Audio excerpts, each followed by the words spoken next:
Buenas tardes a todos. Es un verdadero placer. It is a true pleasure to Anoche ya pudimos estar y saludarnos con muchos de vosotros, pero es muy agradable ver. be here again. We had the opportunity to meet yesterday, but it's great to see the friends from Mafre here, all the people that have been here for many years now with that company. Mafre Global Risks have organized this international meeting in a meeting that has become the landmark internationally in the insurance sector. I would like to mention Alfredo Aran, who is not here with us, unfortunately, because he's the alma mater of everything. He's made it possible for this meeting to take place year after year, so we will have, I will ask for a round of applause for Alfredo. I'm sure you've mentioned it before.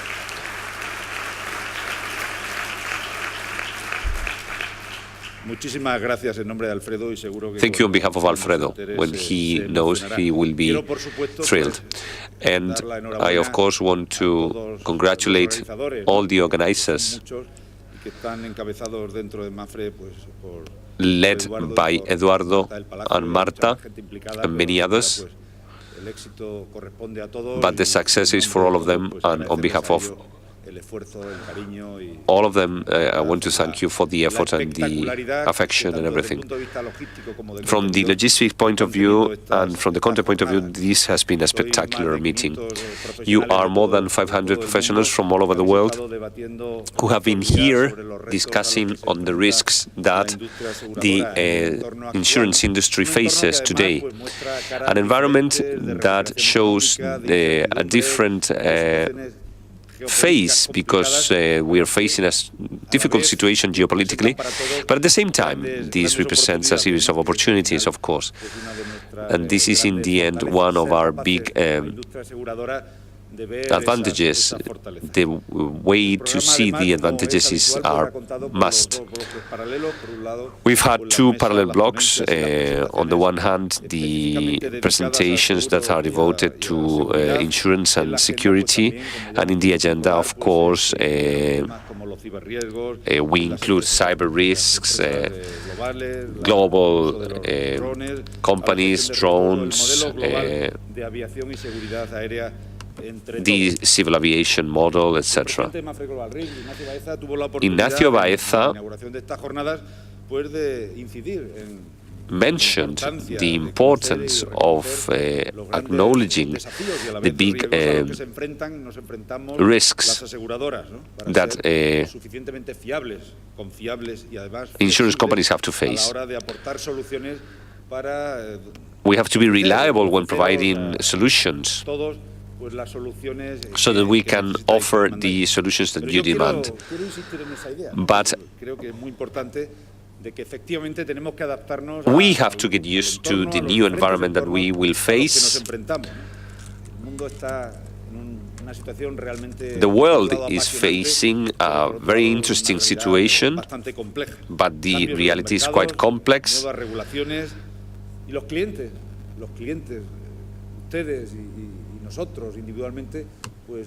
We, of course, individually, and those waiting for us outside, think differently. Technology is overwhelming us with many new things, and we have to be ready to attack this new reality. Sometimes we have to wonder if this is too much. Well, I believe that we have the ability to survive and to be winners in this global environment. And we have proved it in these difficult times of crisis. In many locations, in many different countries, insurance has remained untouched and normally a winner after the situations that we have had to attack. Employment has been maintained, we have created wealth, and there has been a strong resilience to difficulties, showing our commitment in all markets, investing and helping to recovery. But this is not enough. We are being asked more, and we have to give more, and we have to reinvent ourselves. Who said that working in insurance was boring? It may seem dense and technical, but there's not a tiny thing that's boring here. Challenges are constant, and we are absolutely thrilled to demand even more to be able to fulfill these commitments. Mapfre is a global company today, with customers in more than 100 countries, 5 continents, and as an insuring group and service group, we try to give the biggest spectrum of services to our customers, both private ones and companies. Big corporations as well, from all over the world, are here these days, helping us to improve, to get better results. The global project by Mapfre, and I can guarantee that, is doing well, is going increasingly further in a solid manner. We have been able to leverage and to redevelop our business. For all of us, technology is an ally. And this is true. We need increasingly more to use this technology to become better, to be more efficient, to be more professional, and to be capable of providing new solutions. The challenges that we're facing are many and diverse, and I'm going to mention just a few of them. We normally speak about the social revolution that is taking place all over the world. There's a new paradigm. The consumers are changing, they are empowered, and needs are different. Products, interaction, networks, the purchase of modulable products, depending on the use, all this evolves, and this proves that the demand or bigger service, the intermittent acquisition of products, this is something that we have to be seeing as part of our practice. And this forces us to research technology to understand what's going on and break barriers, even the barrier of communication, which is important. A few weeks ago, I had the opportunity to take part directly in something that was very new, to support public scrutiny through a tool called Twitter, that you know very well. And through Periscope, I was asked by many people whatever they wanted. We had more than 6,000 people connected, more than 20-something participated. And it was a new way to understand communication and to accept that we have to break those barriers.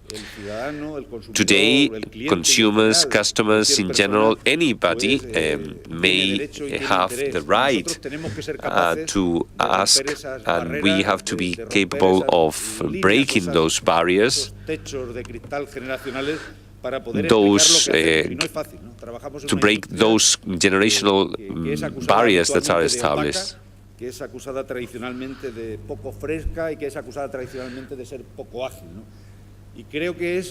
Sometimes we are accused of being not too agile, and this is quite the contrary, because we believe that we are transparent, we are very agile, and we are fresh. We have to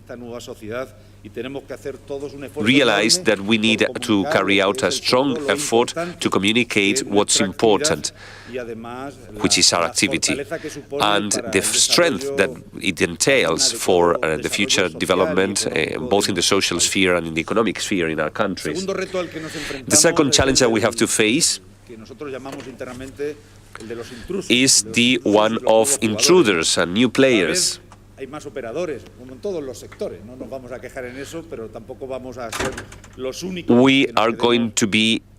not going to be the only ones that protect ourselves in our perimeter. Our perimeter is going to be open further, and there are opportunities in tech and other kinds of technological companies that are trying to change our business models and trying to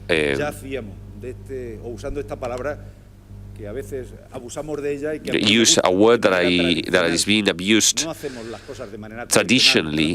Traditionally is a word that is applied to us, but what we mean is being professional, not traditional. It is not a matter of being old, but a matter of being feasible, of using what we need to do to be more efficient and more oriented towards the customer.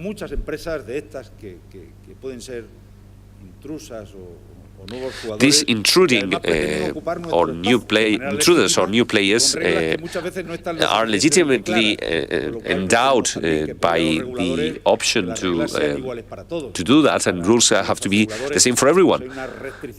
There are enormous restrictions trying to protect customers, which is relevant, but we should demand those rules for others that intend to play an intermediate role in this battle that we have to fight. But besides, we have car manufacturers, we have technology companies, we have many other things, and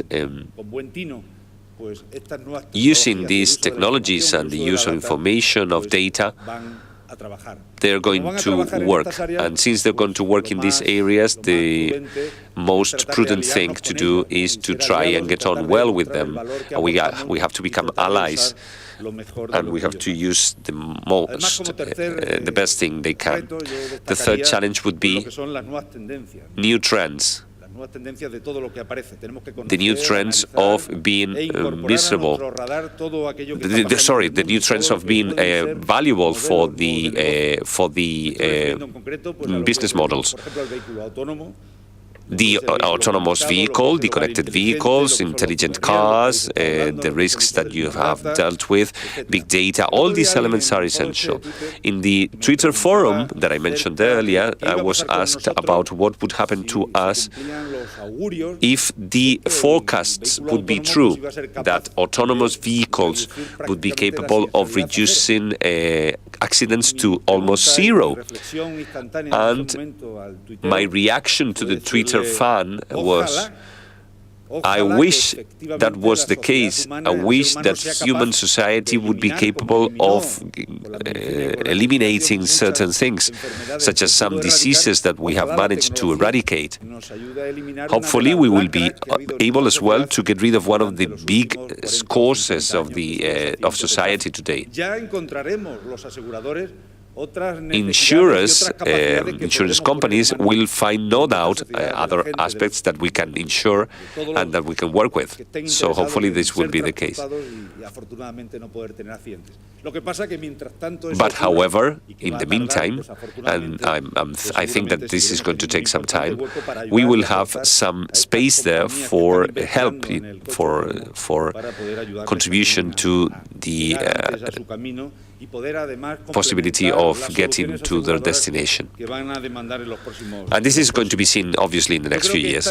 So I believe that this is the optimistic attitude that we should always have in front of these forecasts of certain activities having to be transformed, because our position as insurance company, we have been doing this for more than 300 years around the world, and hopefully we will do the same thing. but paying attention to new realities. I was told not long ago that some car manufacturer is working with the forecast that in the 2030s, one of the biggest cities in Europe is going to forbid the driving by human beings. Well, we will maybe witness these extreme situations, and we will be ready, of course, to face those situations, those conditions, if they are true. Obviously, the insurance industry will have to resort to whatever the resources are to solve those problems. I'm sure you've mentioned the cyber attacks, etc.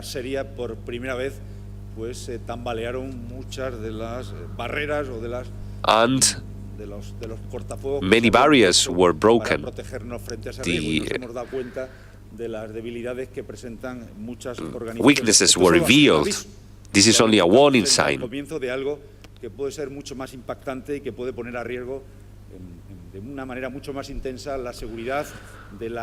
This becomes a more intense risk for companies, obviously.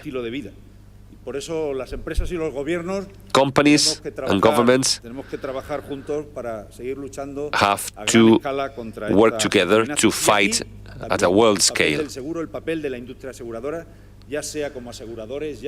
Whether it is as insurers, intermediate actors, or whatever, we have a lot to say and a lot to do and a lot to win. So we have to do our best to help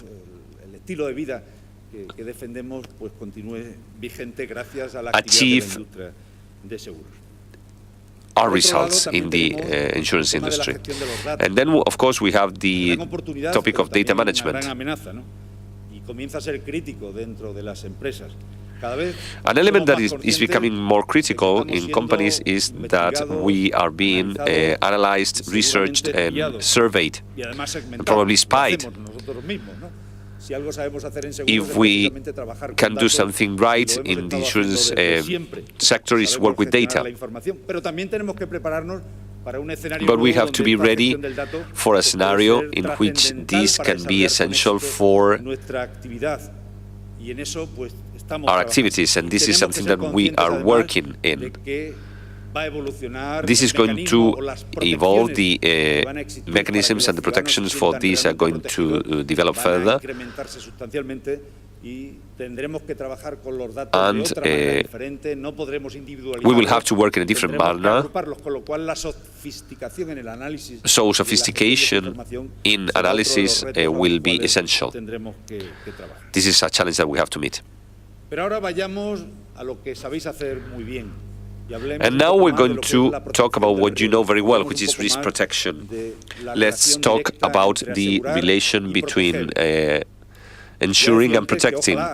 I wish the advances of the human being would enable the potential of most of our risks to not. And I'm sure that there will be others that will have a different range and much higher. We've seen the enormous developments of medicine and this eradication of certain diseases. There are possibilities of other pandemias that could affect human beings. And definitely, we've seen how technology itself does not only help research, but it does help improve quality of life. And these projects, these processes are much more rational, much more interesting. And therefore,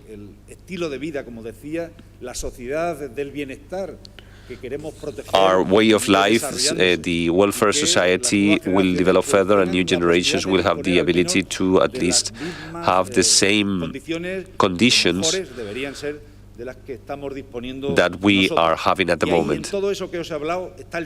And the insurance is behind all this, behind technology and the quality of life of people.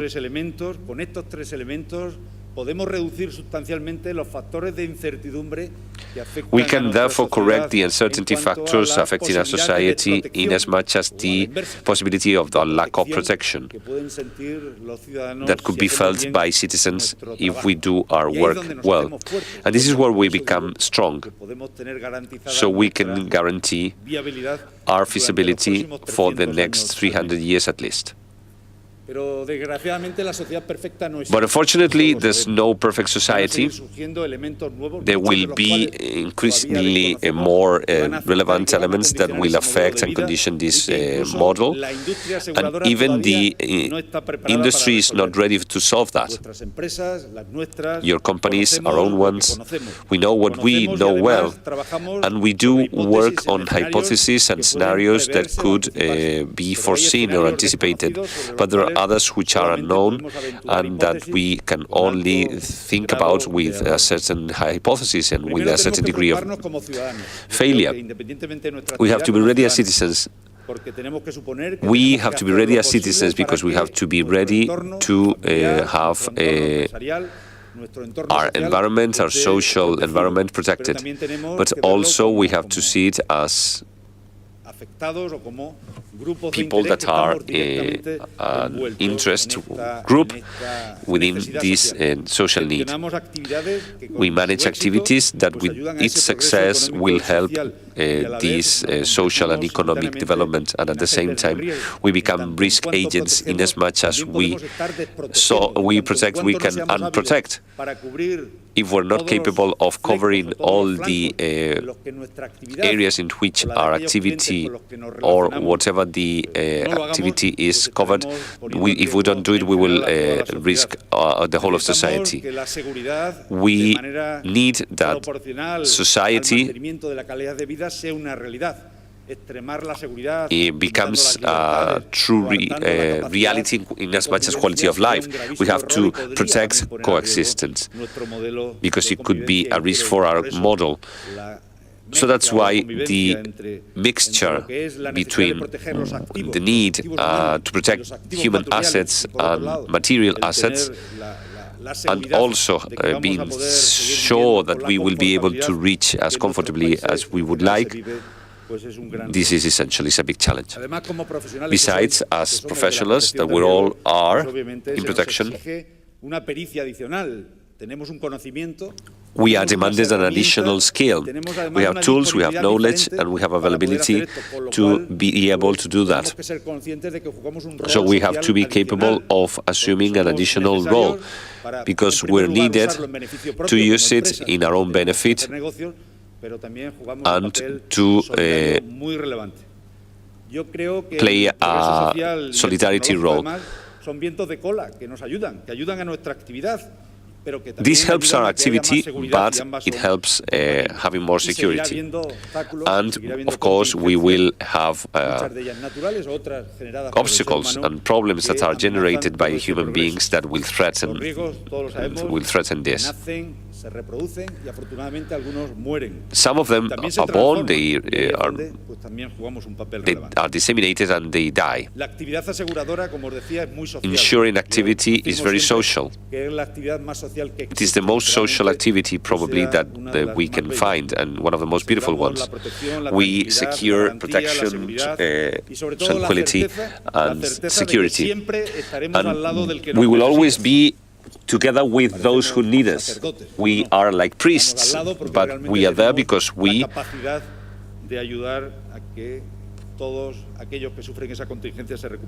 can help all those having a contingency to recover. And there is an economic model behind, a model that has to be defended, that implies and involves growth and more economic activity. And we are an activity that reinvests constantly to improve their abilities and to face these challenges. This activity is always global. They act in very limited, much more limited markets. We need a diversification which is wide and which makes them sustainable. It is important to take into consideration the dimension of the risk, and it is important to use the mechanisms that we have available through insuring and reinsuring. Otherwise, our activity would be absolutely unfeasible. BOWC, in the Insurance Bananas case 2010 and 17 compares the evolution, and you can see that there's a change. This year, we're speaking about the most important thing, which is the speed of change and the transformation of organizations. The second one are cyber risks, the third one technology, and the fourth one preoccupation about the interest rates, which are either high or low. But it depends on the area of the globe that we are in. But the most attractive one was the regulatory risk. So this is not fashionable anymore, but still relevant and still important. And this is obvious because we are professionals and we need an adequate management of risks. And macroeconomic situation is also relevant, and therefore the development of talent. These are no doubt interesting reflections that we carry out and that we can see as an interpretation of our main challenges. Therefore, and I will finish now, that it is relevant that for a meeting, an international meeting of this kind, such important players as your companies that you represent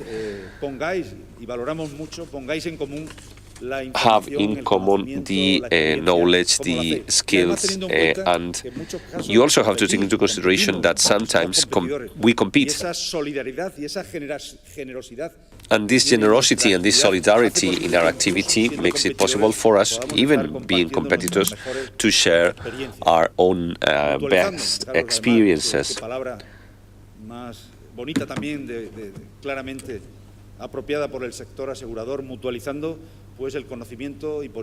Sharing knowledge and putting it to the service of everybody.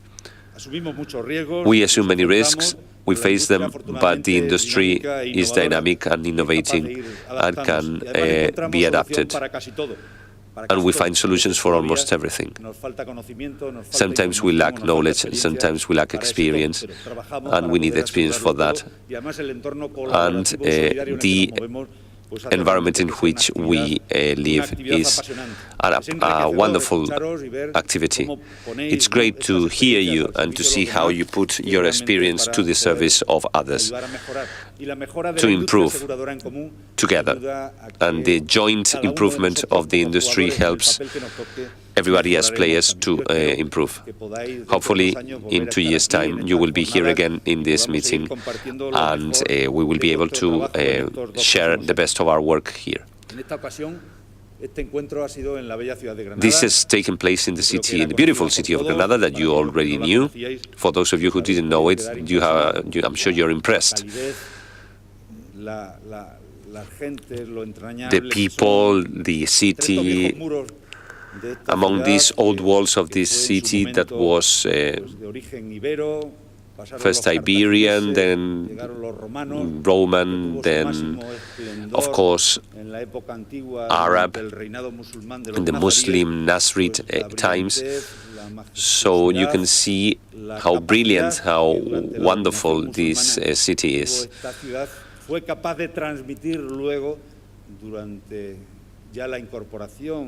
Then later, for many years after the conquest by the Catholic monarchs, it made it become one of the biggest pillars of Andalusia and of Spain. Art, culture, tradition, and the mixture of races and religions in an environment which is really special makes Granada a wonderful, a magic place in Spain and in the world. And with its legacy, with its heritage, it has become one of the wonders of the world. Hopefully, you can enjoy it privately in the future with your families. Your city is there waiting for you. And also the music that we had yesterday was great, and the wonderful experience of these few days together. I want to thank you for being here. I want to thank you for your commitment and your work and the effort that you carry out every day, and we will try to help you further in the future. Thank you all. Have a safe trip back home. Thank you.